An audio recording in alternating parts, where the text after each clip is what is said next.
Yo, what's up?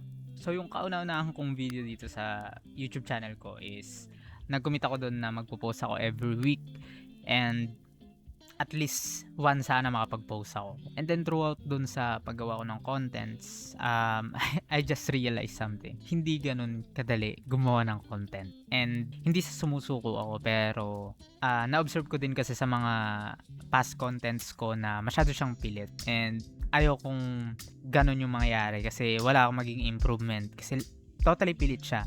Okay lang na meron tayong pressure pero hindi yung para nagiging basura na yung content natin. So ang bala ko is palitan siya from 'di ba sabi ko at least once a week. Ang gagawin ko na lang is sa 2 linggo dapat may ma-post ako isa. Sa halip na 1 linggo lang, kailangan ko 2 linggo. Yun yung minimum ko. Pero pwede pa rin ako mag-post ng every week. Pero ang minimum deadline ko is sa 2 linggo na yon.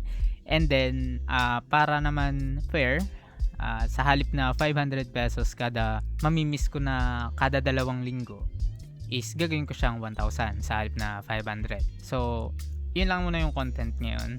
Kasi, nagkasakit ako na tong nakaraan and totally wala akong naaral and that's normal. Talagang nagkakasakit tayo and nagkakaroon ng mga aberya.